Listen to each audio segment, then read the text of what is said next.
우리는 지난주에 어떤 한 글을 인용하면서 주기도에 대해서 좀 새롭게 접근을 하게 됐습니다.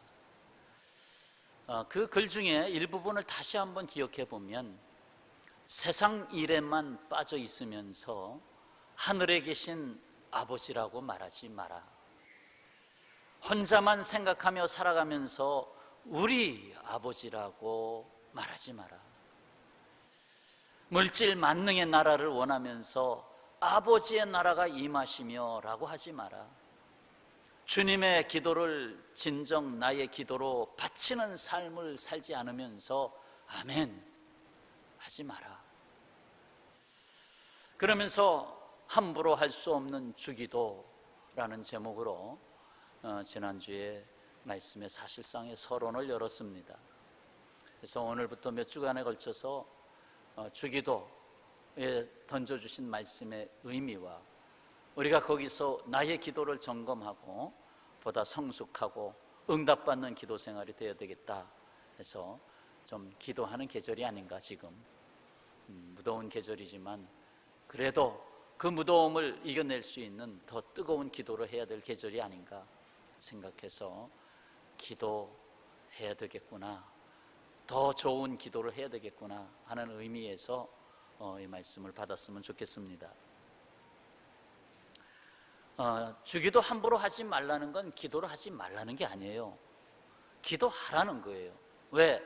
너희는 이렇게 기도하라고 했으니까 기도하라는 거예요. 다만 우리가 입으로만 쫄쫄쫄쫄 애우고 있는 주기도, 그 의미도 깊이 헤아리지 못한 채 그냥 애우다시피 하는 기도로, 습관적인 기도로 지나가고 있다는 것입니다.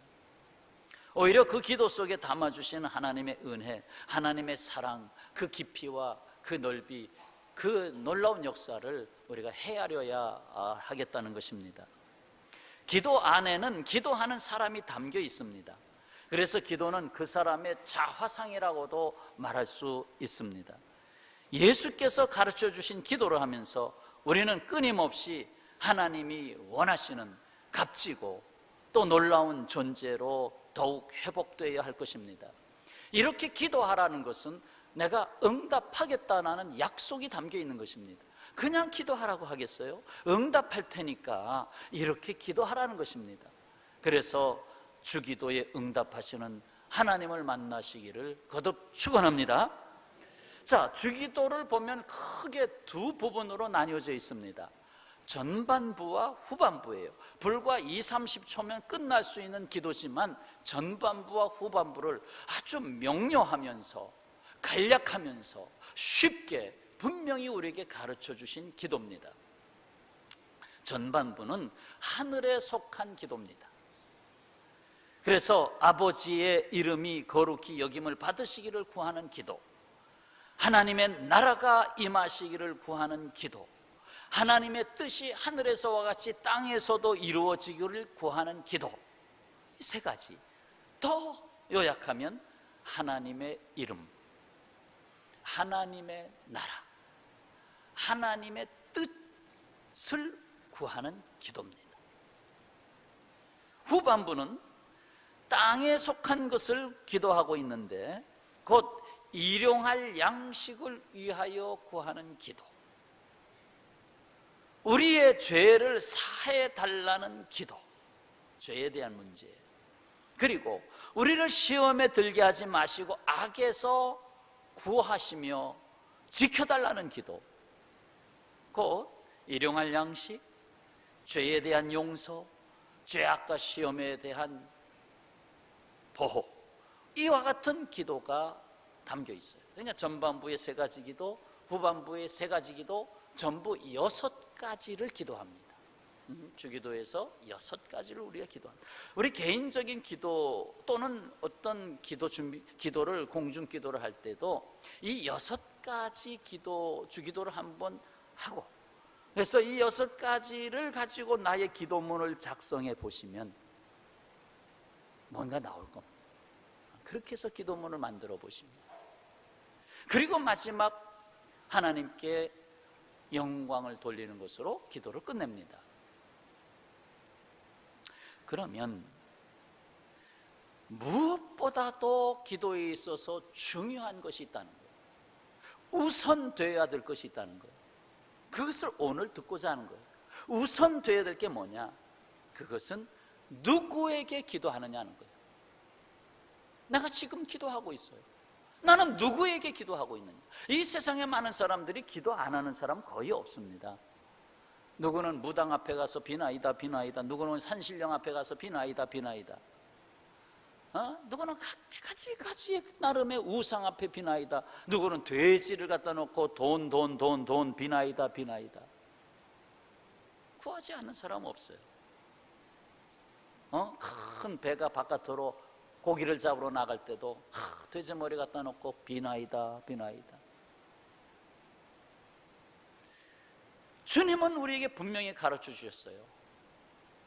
이 세상을 창조하신 주님께서 말씀하십니다. 너희가 누구에게 기도하느냐?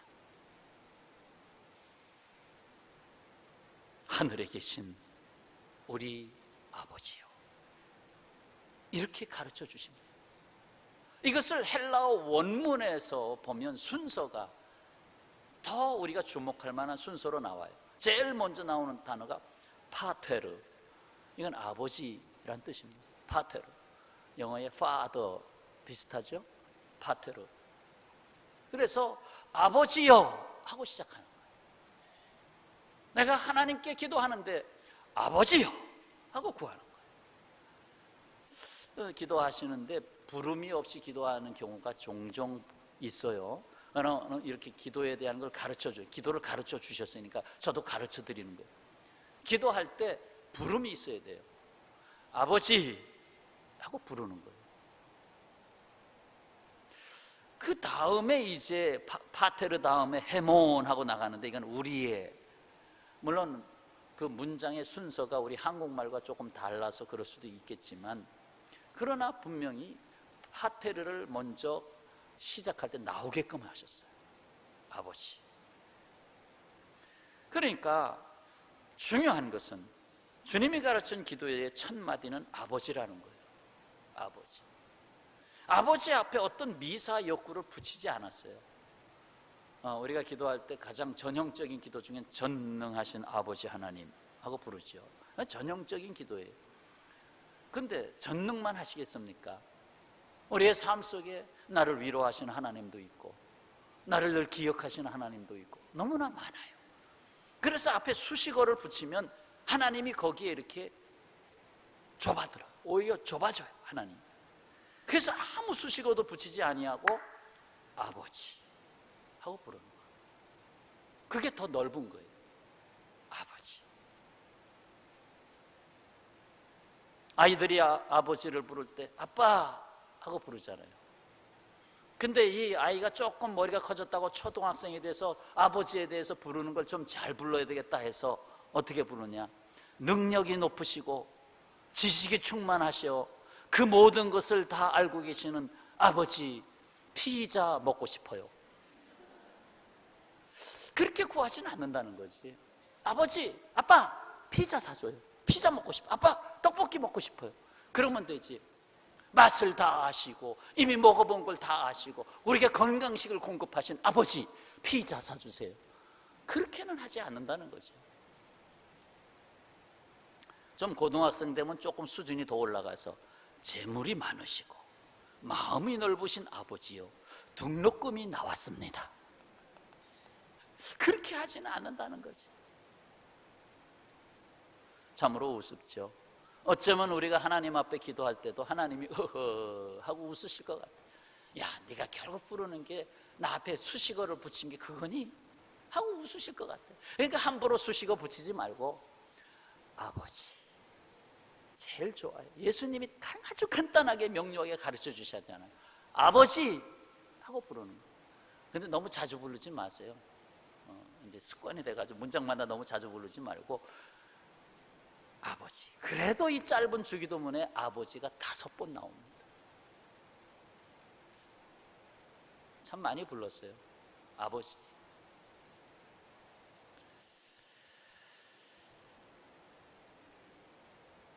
아버지와 아들 사이에 진솔한 대화를 말씀하고 있습니다.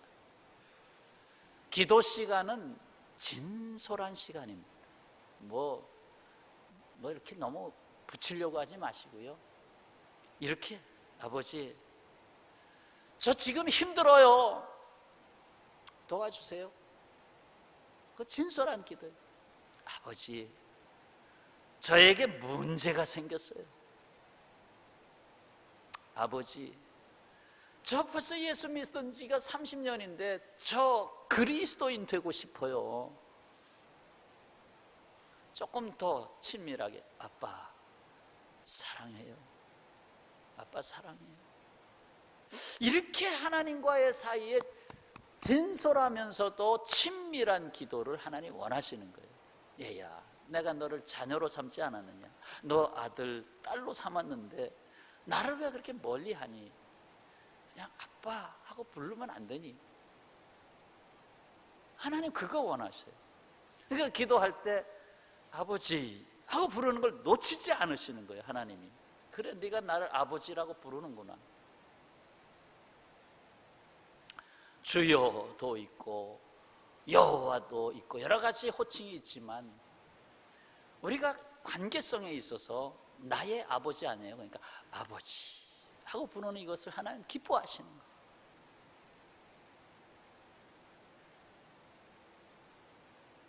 요한복음 1장 12절에 영접하는 자 곧 그 이름을 믿는 자들에게는 하나님의 자녀가 되는 권세를 주셨습니다. 이미 우리를 자녀 삼았잖아요. 또 로마서 8장에 보면 너희는 다시 무서워하는 종의 영을 받지 아니하고 양자의 영을 받았으므로 우리가 아빠, 아버지라고 부르느니라. 그렇게 부르게 해주셨어요. 예수께서 원하시는 분명한 방향은 우리가 항상 하나님의 자녀로서 아버지께로 향하는 방향, 그걸 놓치지 말라는 거예요. 항상 우리가 이 세상 살아가면서 아버지께로 향하는 방향을 놓치지 마라. 여러 가지 방향이 있잖아요. 세상이 유혹하는 방향이 얼마나 많아요. 근데 아버지께로 향한 방향, 그거 잊지 말라. 그래서 어떤 아버지냐라고 하는 것을 가르쳐 줍니다. 아버지 하고 불렀는데 어떤 아버지냐? 우리가 집에서 살면서 아버지를 경험하잖아요. 저도 돌아가신 아버지가 생각나잖아요. 그리고 저에게도 자녀가 있으니까 나를 아버지로 또 부르잖아요. 이 육신의 아버지를 통해서 영의 아버지 하나님을 얼만큼 볼 수 있을까요? 사실 어려운 문제입니다. 아무리 정말 모범이 되는 훌륭한 아버지상을 갖고 있다 해도 하나님 아버지를 얼만큼 보이겠어요? 그만큼 한계가 있습니다. 그래서 때로는 주기도 할 때에 내가 집에서 겪고 있는 아버지, 내가 지금까지 봐왔던 아버지는 내 마음에 걸리는 게 많아요. 때로는 술만 드시고 와서 막 큰 소리만 하시고, 때로는 참 고집이 세게 그냥 무조건 말씀만 하시고 들어주지 않는 아버지, 귀가 없는 아버지, 눈만 있는 아버지. 만약에 그렇게 생각했다면 하나님을 아버지 하고 부를 때에 얼마나 와닿는 게 있겠어요. 그래서 이 세상의 육신의 아버지에서 하나님 아버지상을 사실상 지극히 작은 부분밖에 못 봐요. 그걸 알고 계셔야 돼요. 그래서 예수님께서 아버지상을 보여준 게 있어요. 하나님 아버지는 어떤 아버지상을 보여주었느냐, 그것에 가장 적절한 이야기를 해주신 게 잃어버린 아들의 비유예요. 누가복음 15장 이야기예요. 둘째 아들이 아버지 저에게 줄 재산을 다 주세요 하고 그거 가지고 나갔잖아요. 나가서 이제는 내가 아버지와의 관계가 아닌 나와 세상과의 관계로 나갔잖아요. 나가서 결국은 허랑방탕하면서 다 쏟아버리고 세상 유혹에 빠져서 그 인생 망가지고 신을 거꾸로 신고 그러면서 결국은 그 인생이 망가졌어. 돼지 먹이 먹는 거 그거 남은 거 주워가지고 먹으면서 거지 신세되고, 그때쯤 아버지를 기억합니다. 아버지 집으로 돌아가야 되겠다. 그런데 아버지는 벌써부터, 이미 그 이전부터 매일같이 문 밖에 나가서 아들이 돌아오나, 오늘은 아들이 돌아오려나, 들리는 소문은 안 좋던데 아들이 돌아오려나, 날 바깥에 나가서 기다리는 아버지의 모습이에요. 그런데 어느 날 아들이 돌아오잖아요. 달려가서 껴안고, 내 아들아 껴안고 들어가서 그저 새 옷을 주고 가락지를 끼워주고 새 신발을 신겨주고, 그 신이나 가락지를 끼워주는 것은 전부 다 신분의 상승이에요. 너 이 세상에서 종이 돼서 왔구나, 이제 내가 너를 아들로 다시 삼겠다. 기뻐 잔치합니다.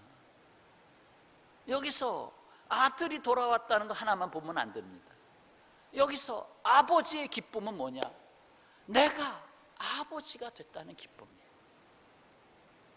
이 집을 나갔던 아들에게서 아버지라는 소리 못 들었잖아요. 그런데 이제는 돌아와서 아버지를 다시 부르게 된 거예요. 그게 기쁜 거예요. 하나님이 우리들의 입을 통해서 아빠 하는 그 소리를 너무 기뻐하시는 거예요. 진실로 아빠. 아들이 돌아오기를 매일같이 기다렸던 아버지는 사실상 사랑을 쏟아주셨어요. 그것을 누구는 허비하는 사랑이라고 표현했어요. 허비하는 사랑. 사랑해줬는데 효과가 없어. 허랑방탕하고 다 허비해버렸어. 그리고 적신이 돼서 돌아왔어요.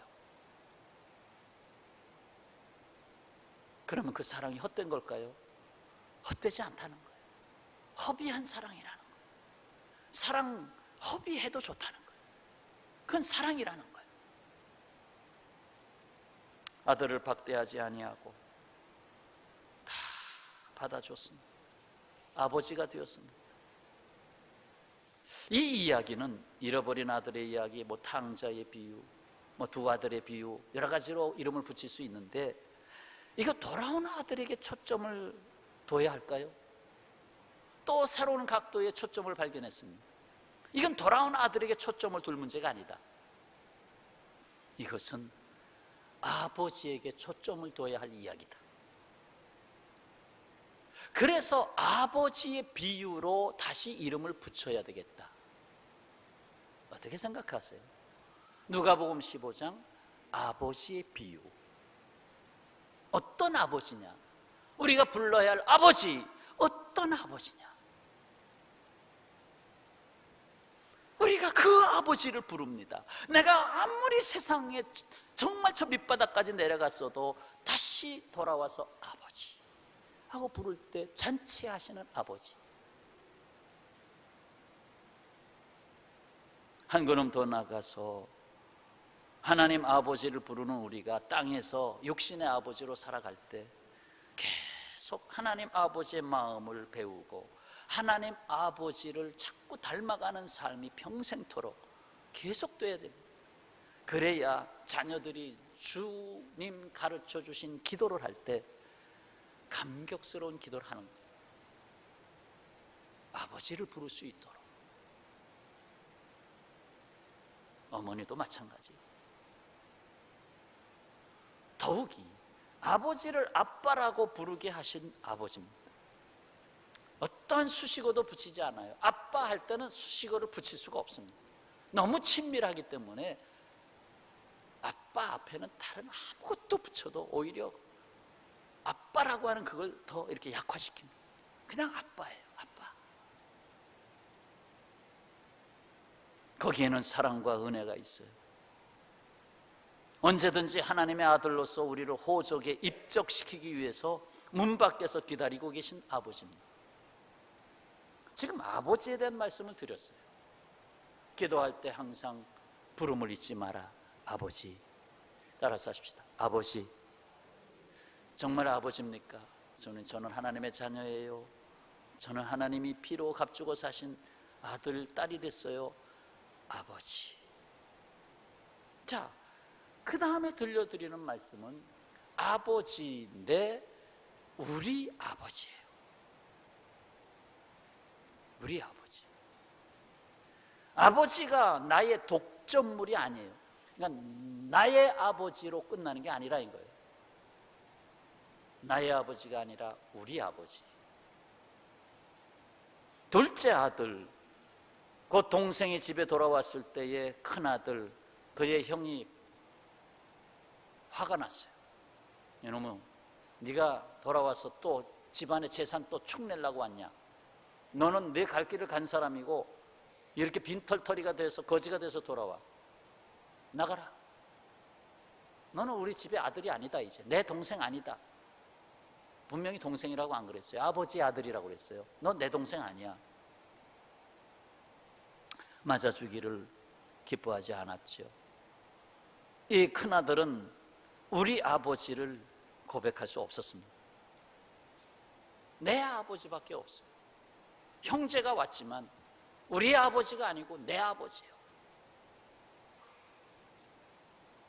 주기도문 영어 성경에서는 Our Father 이렇게 시작합니다. Our Father, 우리 아버지.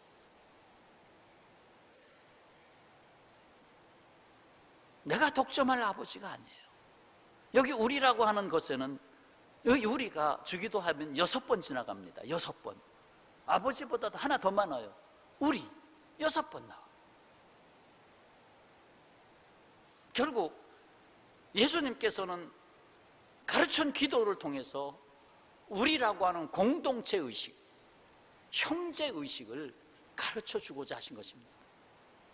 그 조그만 단어 하나도 짧게 지나가지만 거기에서 고백하는 거예요. 너 우리 아버지라고 고백할 수 있겠느냐? 어떤 사람 그래서 자기 자신만 생각하면서 우리 아버지라고 기도하지 마라. 형제도 용서하지 못하면서 우리 아버지라고 하지 마라. 그랬잖아요. 그러니까 우리라는 말을 쓰려면 형제 의식을 가져야 됩니다. 사도 요한은 요한 1서에서 이것이 마땅한 일이라고 했어요.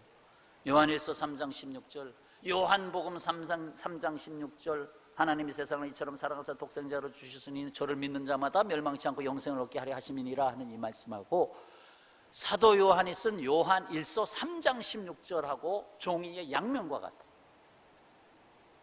요한 1서 3장 16절에 뭐라고 썼냐 하면, 그가 우리를 위하여 목숨을 버리셨으니 우리가 이로써 사랑을 알고 우리도 형제들을 위하여 목숨을 버리는 것이 마땅하니라.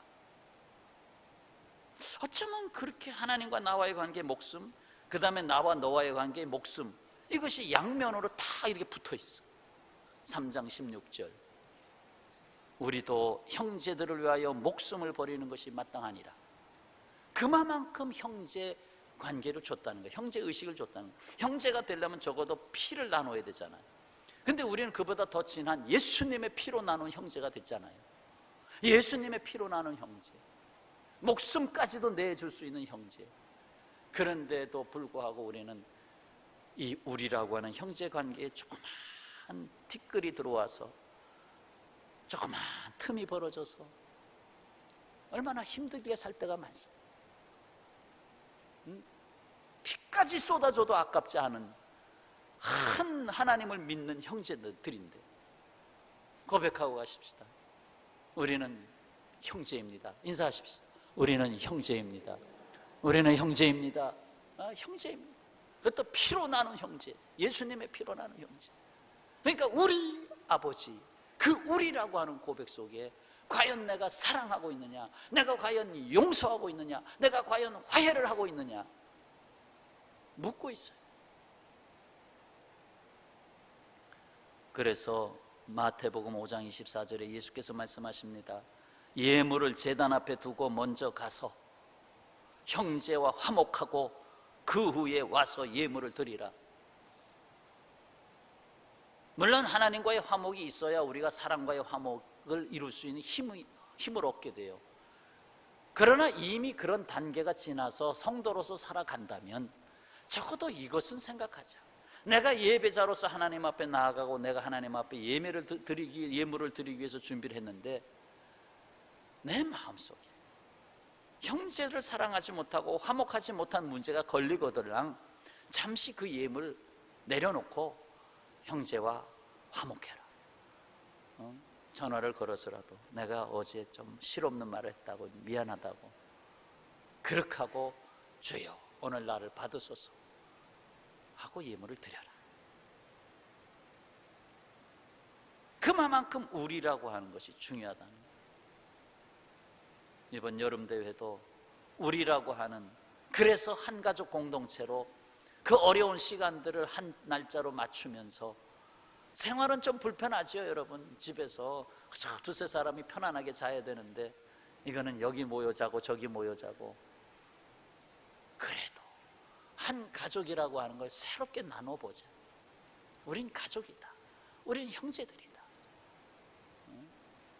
그거 훈련하는 거예요.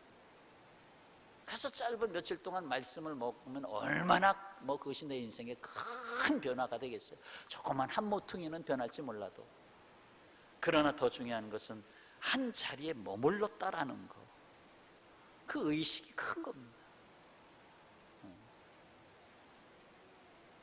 자, 하나 더 말씀드리고 말씀을 마치겠습니다. 하늘에 계신 우리 아버지입니다. 하늘에 계신 우리 아버지. 기도하는 사람은 땅에 있습니다. 땅은 하늘에 계신 아버지 하나님으로부터 존재하게 됐습니다. 전도서에서 이렇게 가르칩니다. 전도서 5장 2절에 보면 너는 하나님 앞에서 함부로 입을 열지 말며 급한 마음으로 말을 내지 말라. 하나님은 하늘에 계시고 너는 땅에 있음이니라. 그런즉 마땅히 말을 적게 할 것이라. 우주선을 타고 나가서 하나님 어디 있나 찾아봤는데 없더라. 여기서 하늘의 개념과 땅의 개념은 공간의 개념이 아닙니다.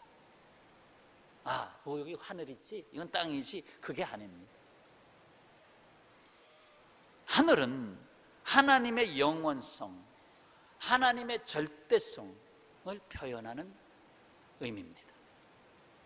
하나님은 영원하시다. 하나님은 절대적이시다. 상대적인 분이 아니시다. 절대적이다. 그리고 땅은 지구를 말하는 것이 아니라 인간은 피조된 존재다. 그냥 피조성. 인간은 육신을 가진, 이 땅에서는 육신을 가진 존재로 한계를 가지고 있다. 인간이 하나님이 아니다라는 거예요. 근데 인간이 하나님과 같이 되려고 했을 때의 문제가 있었잖아요. 에덴 동산에서. 그러니까 하나님은 하늘에 계시고 너희들은 땅에 있다. 그걸 알라. 그렇지만 땅이 존재하게 된 것은 하늘 때문이다. 그러니 너희가 기도할 때 하늘을 기억해라. 땅이 어디서 왔는지 하늘을 기억해라. 하늘에 계신 우리 아버지. 사실상 땅에서 우리가 기도하면서 하나님을 땅에 가두고 있습니다. 뭐냐 하면, 내가 땅에 사는 존재로서 내가 이렇게 경계를 만들어 놓고 나의 하나님을, 나의 사고, 나의 합리적 사고, 나의 경험적 사고에다가 하나님을 집어넣습니다. 집어넣어요. 근데 다른 건 집어넣으려고 해도 안 들어가. 아이고 요건 좀 이해가 안 되고 요건 내 생각을 초월해, 안 들어가. 그건 잘라내고 하나님을 내가 생각하는 하나님으로 가둬버립니다.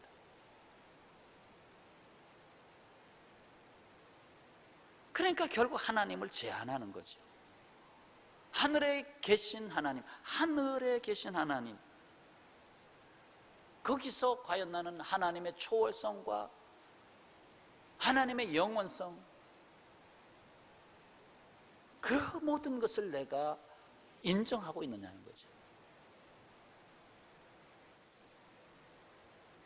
그래서 이렇게 하늘에 계신 우리 아버지하고 기도하는 것은 경이로운 것이고 은혜로운 것이고 우리에게 땅에 속한 자이지만 하늘의 시민권을 가진 자로서의 자유를 누리는 엄청난 복인 것입니다.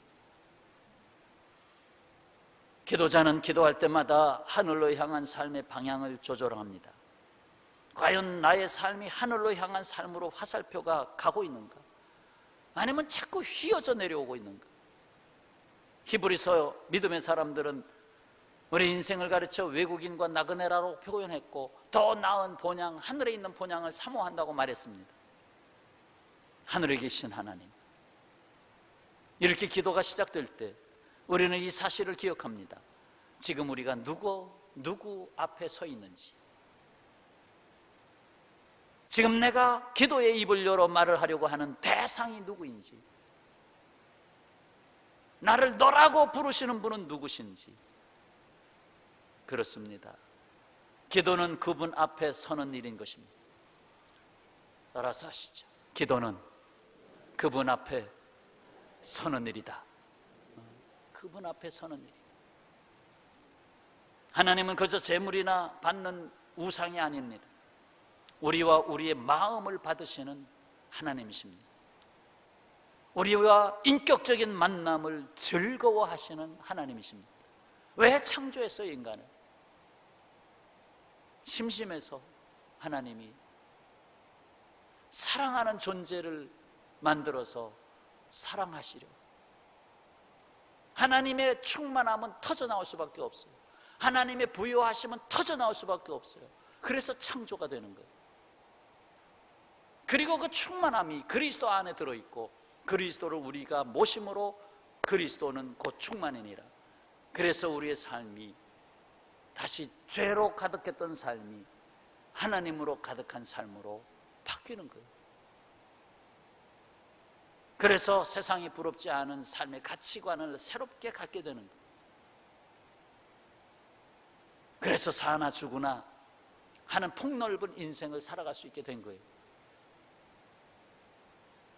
지난 7월 2일 창립주일에 특별 찬양을 하신 분, 김태희 집사, 그분이 하나님의 은혜 불렀잖아요. 그 방송을 보신 분이 교회 사무실로 전화가 왔어요. 그 하나님의 은혜에 너무 그 찬양이 은혜가 됐습니다. 그 가사를 얻을 수가 없습니까? 그래서 간사님이 그거 이렇게 하시면 휴대폰에서 쉽게 가사를 찾을 수 있습니다. 안내해 줘. 우리는 하늘에 계신 그분 앞에 서게 하시는 하나님의 은혜를 이렇게 찬송합니다. 한량없는 은혜, 갚을 길 없는 은혜, 내 삶을 애워싸는 하나님의 은혜, 나 주저함 없이 그 땅을 밟음도, 땅을 주셨으니까 땅을 밟음도, 나를 붙드시는 하나님의 은혜, 나를 지으시니가 하나님, 나를 부르시니가 하나님, 나를 보내시니도 하나님, 나의 나 된 것은 다 하나님의 은혜라. 그러므로 히브리서 4장 16절 다 같이 읽겠습니다. 그러므로 우리는 긍휼하심을 받고 때를 따라 돕는 은혜를 얻기 위하여 은혜의 보좌 앞에 담대히 나아갈 것이니라. 아멘. 때를 따라 돕는 은혜를 얻기 위하여 은혜의 보좌 앞에 담대히 나아가자. 그것이 말씀과 기도의 생활, 그것이 예배의 생활이에요. 하나님 앞에 예배자로서 나아가고, 거기에는 기도가 있어요. 거기에는 나를 맡겨 드림이 있어요. 담대히 나가라. 사랑하는 성도 여러분, 하늘에 계신 하나님 앞에 서게 하신 하나님께 감사와 감격을 드릴 수밖에 없습니다. 오늘 우리에게 가르쳐 주신 주기도의 첫 줄입니다. 하늘에 계신 우리 아버지요. 하늘에 계신 우리 아버지. 원문의 순서대로 바꾸면 아버지요, 하늘에 계신 우리 아버지요, 하늘에 계신 우리 아버지.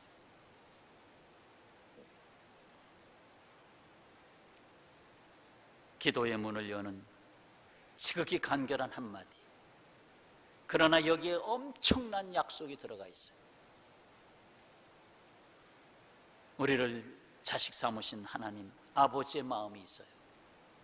아버지라 불러라. 여기에는 하늘 안에서 하늘을 향하여 살아가는 믿음의 사람들이 있어요. 우리 모두가 한 형제 자매됨을 고백하는 형제들이 있는 거예요. 땅에 살지만 항상 하늘이 있어요.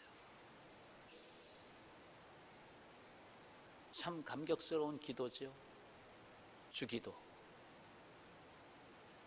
다음 주에 계속 이어지는 주기도를 이어가면서 나의 기도 생활을 점검하고 하나님 앞에 더 놀랍게 가치 있는 삶으로, 하나님이 기뻐하시는 삶으로 인도받으시고 응답되어지는 역사가 되시기를 축원합니다.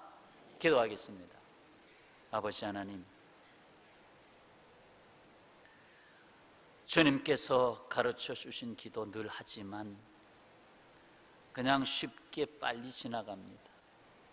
다시금 마음에 깊이 담아두고 기도할 때마다 그 고백이 새록새록 생각날 수 있게 하시고, 이로써 우리가 고백하는 아버지 앞에 자녀된 삶으로서 나의 하나님에서 더 나아가 우리 하나님이 될 수 있는 우리를 놓치지 않게 하시고, 땅의 삶을 살아갈 때 각종 시험과 아픔들, 생각지 아니한 고난들, 막힘들이 있지만 언제나 하늘에 계신 아버지를 잊지 않게 하여 주시고 아버지를 부를 수 있게 하여 주옵시며, 부를 때에 들으시옵소서.